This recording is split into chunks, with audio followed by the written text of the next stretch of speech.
Sinister stories. As a driver, I've seen my fair share of strange encounters, but nothing quite like the night I picked up a passenger who seemed to bring with them an eerie presence that chilled me to the bone. It was a typical Monday night, and I was cruising through the dimly lit streets of the city, eager to pick up my next fare.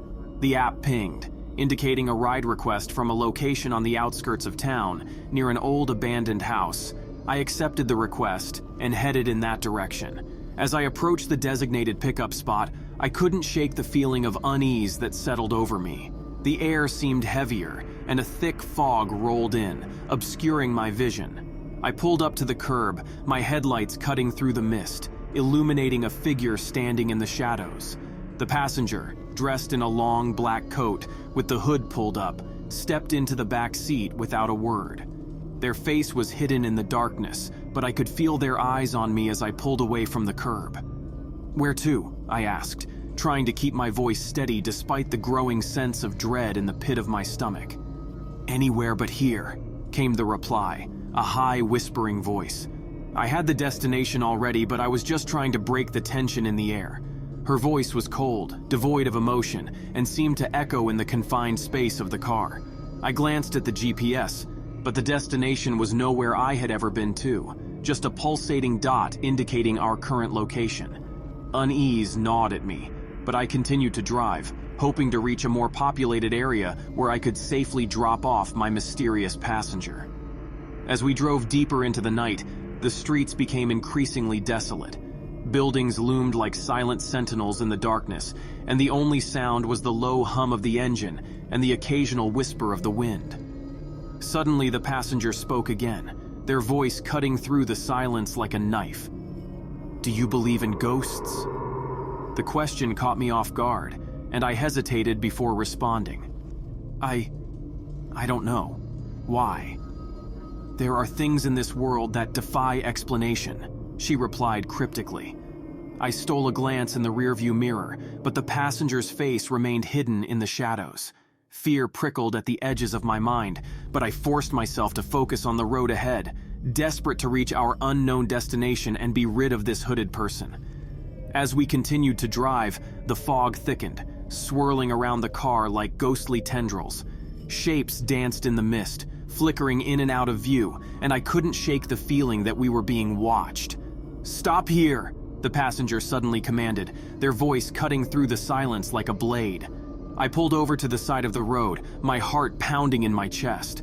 Outside, the darkness seemed to press in on us from all sides, and I could barely see beyond the headlights.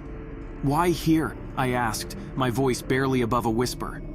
The passenger didn't respond, simply opening the door and stepping out into the night. I watched as she disappeared into the fog, her figure fading into the darkness until they were nothing more than a shadow. I sat there for what felt like an eternity, my mind racing with fear and uncertainty. Part of me wanted to drive away as fast as I could, to put as much distance between myself and whatever sinister force lurked in the night. But another part of me was drawn to the unknown, to the mystery that lingered in the air like a haunting melody. With a trembling hand, I reached for the door handle and stepped out into the night.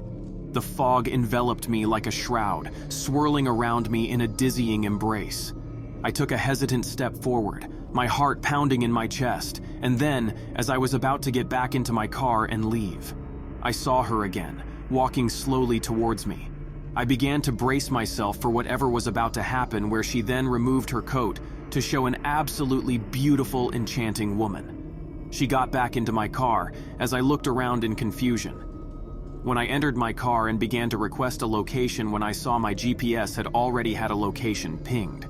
The location was unfamiliar, a remote area nestled deep within the forest, far from any signs of civilization. My heart pounded in my chest as I glanced at the mysterious woman in the back seat. Her demeanor had changed, no longer cold and distant, but instead warm and inviting. Yet there was something about her that still unsettled me, a lingering sense of unease that refused to dissipate. I hesitated, unsure whether to follow the GPS or trust my instincts and drive away. But curiosity gnawed at me, pulling me towards the unknown like a moth to a flame. With a deep breath, I turned the car onto the narrow dirt road that led deeper into the forest, the dense canopy overhead casting eerie shadows across the path. As we drove deeper into the heart of the woods, the atmosphere grew thicker, the air heavy with the scent of damp earth and decaying leaves.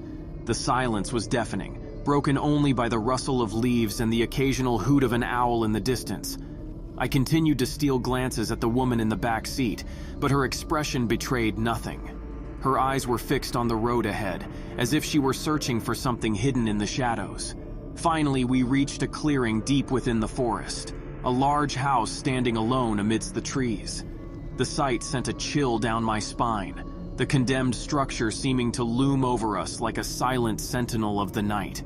"Here we are," the woman said softly, her voice barely above a whisper. I pulled to a stop in front of the house, my heart just hammering in my chest. Something about this place felt wrong, as if the very air itself were tainted with malevolence. "What are we doing here?" I asked, my voice trembling despite my efforts to remain calm. The woman smiled, but it was a smile devoid of warmth, a chilling expression, nothing like it seemed just a little while ago. "We're here to embrace life," she said cryptically, opening the door and stepping out into the night. I watched as she disappeared into the darkness, the fog swallowing her form until she was nothing more than a ghostly silhouette. Fear gripped me like a vice, but I couldn't shake the feeling that I had to follow her. She was stunning, and the curiosity took over me. With a deep breath, I stepped out of the car and followed her into the darkness, the fog closing in around me like a suffocating embrace. And then suddenly, I saw her again, standing at the edge of the steps, bathed in moonlight. She turned to me, her eyes gleaming with an otherworldly light, and held out her hand. "Come," she said softly, her voice echoing in the stillness of the night. I hesitated for a moment, the fear and uncertainty threatening to overwhelm me. But something deep within me urged me forward, a primal instinct that whispered of destiny and fate. With trembling hands, I reached out and took her hand, the touch sending a jolt of electricity through my veins. And as we stepped into the clearing together and stepped through the door, the sky erupted with a downpour. She then invited me into the house to stay out of the rain. As we stepped into the house, the air felt heavy with history, the walls whispering secrets of times long past. The interior was shrouded in darkness, illuminated only by the faint glow of moonlight filtering through the dusty windows. The sound of rain echoed through the empty halls, a steady rhythm that seemed to pulse with life. The woman led me through the dimly lit corridors, her hand warm in mine, guiding me deeper into the heart of the house. The air grew colder with each step, and a sense of foreboding settled over me like a suffocating blanket. Finally, we reached a grand staircase leading up to the upper floors. The woman turned to me, her eyes burning with an intensity. "Upstairs, there is something I want to show you," she said softly, her voice barely above a whisper. I hesitated, a feeling of dread creeping into the pit of my stomach. But the pull of curiosity was too strong to resist, and I followed her up the stairs, each step creaking ominously beneath our feet. As we reached the top landing, the woman stopped in front of a door at the end of the hallway. She turned to me, her expression unreadable in the dim light. "Behind this door lies the truth," she said cryptically, her hand reaching out to grasp the doorknob. My heart pounded in my chest as she pushed open the door, revealing a room exquisitely decorated with the focus on a large bed with majestic posts. She then closed slowly, while continually focused on my eyes. After a while, I started to get impatient and knocked to no answer. Finally, I pushed the door open, only to find a different room shrouded in darkness. The air felt thick and oppressive, as if the very walls were closing in around me. I stepped into the room, my senses on high alert, and as my eyes adjusted to the darkness, I was completely alone, as if no one had lived here for years. The room was filled with an eerie stillness, broken only by the faint sound of my own breathing echoing off the walls. Dust mites danced in the dim light that filtered through the cracks in the boarded-up windows, casting strange shadows across the floor. I couldn't shake the feeling of unease that settled over me like a heavy blanket, the sense that I was not alone in this desolate place.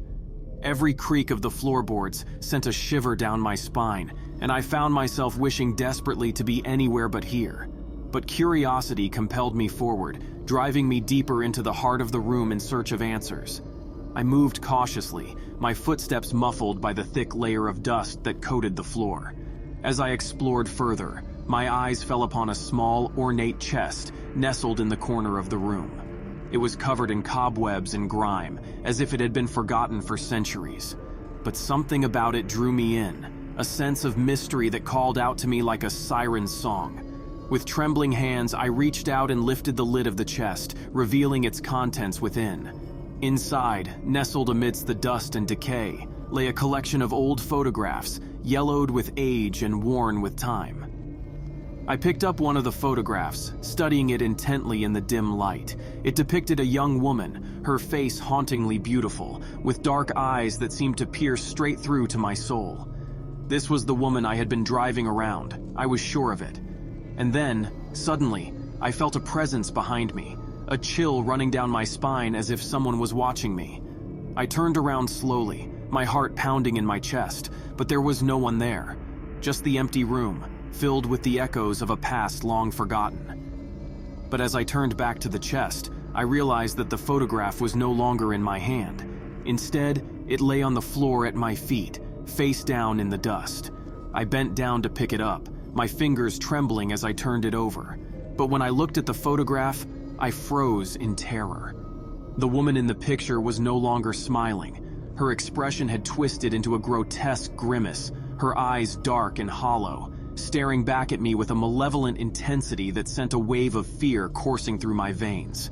I quickly dropped the photo and ran as fast as I could back to my car and deleted the driver pickup app from my phone.